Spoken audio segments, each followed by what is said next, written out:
ধৃত ৩ সন্দেহজনক বাংলাদেশি।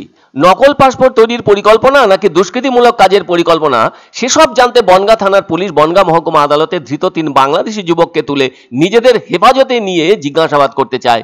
তবে পুলিশ গোপন সূত্রে জানতে পেরেছিল যে ওই ৩ বাংলাদেশি বৃহস্পতিবার রাতে অন্যত্র সরে যাওয়ার পরিকল্পনাও করেছিল। আর তাই কোনো রকম দেরি না করে বনগাঁ থানার অন্তর্গত কলমবাগান এলাকা থেকে ৩ জনকেই হাতে নাতে ধরতে সক্ষম হয়েছে পুলিশ। এদেরকে মূলত ধরা হয়েছে বনগাঁ বাগদা সড়কের কলমবাগান এলাকা থেকে। পুলিশ জানিয়েছে ধৃতরা হলো মোহাম্মদ সোহাগ মিয়া, হাসান মিয়া ও ইয়াসিন সরকার। এদের বাড়ি বাংলাদেশের ব্রাহ্মণবাড়িয়া, নড়াইল ও গাজীপুর জেলায়। তবে এদের কথাবার্তা সন্দেহজনক এবং তাদেরকে চোরা পথে ভারতে প্রবেশ করিয়েছে যে 2 দালাল, তাদের খোঁজ চলছে।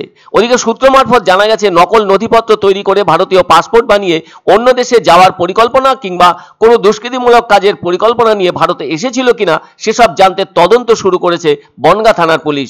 এদেশে তারা কোন ধরনের দুষ্কৃতিমূলক কাজের ছক বেঁধে এসেছিল সেটাও জানতে চাইছে পুলিশ। তবে বনগাঁ মহকুমা আদালতের কাছে ধৃতদের 7 দিনের হেফাজত চেয়েছিল পুলিশ। এ ব্যাপারে বনগাঁ মহকুমা আদালতের আইনজীবী সমীর দাস বলেন, ওই 3 বাংলাদেশি যুবকের কথাবার্তা পুলিশের কাছে যথেষ্ট সন্দেহজনক বলে মনে হয়েছে।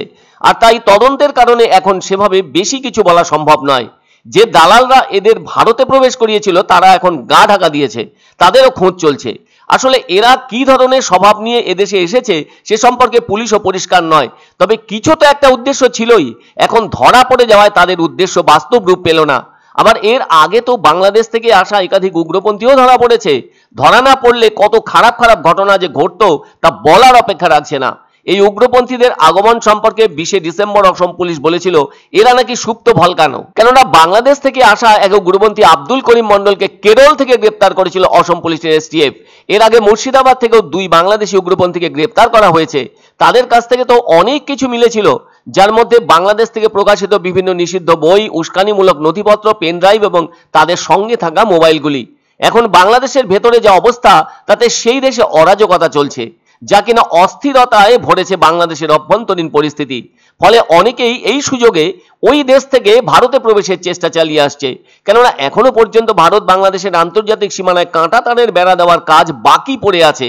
যতদিন না পুরো সীমান্ত এলাকায় কাঁটাতারের বেড়া না দেওয়া হচ্ছে ততদিন হয়তো এমন দুর্ভোগের মুখে পড়তে হবে ভারতকে।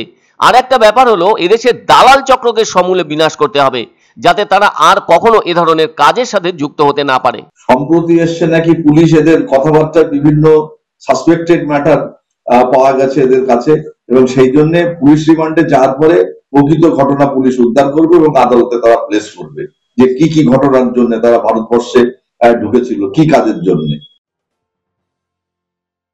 আনন্দ সংবাদ, আনন্দ সংবাদ। 30 বছরের নির্ভরযোগ্য প্রতিষ্ঠান ইন্দ্রমণি রাইস মিল।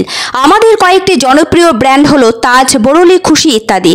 আমাদের factory outlet CG trading company, Dinbazar, axis ব্যাংকের পাশে, জলপাইগুড়ি। এখানে সুলভ মূল্যে গুণগত মানের সব ধরনের চাল পাওয়া যায়।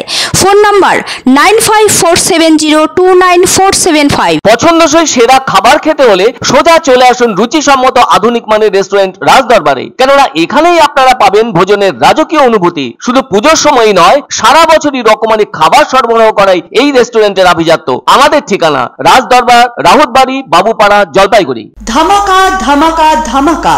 সানরাইজ মার্বেলের নতুন শোরুম শীঘ্রই আসতে চলেছে জলপাইগুড়ি গৌরীয় মঠের পাশে নতুন করলা সেতুর কাছে।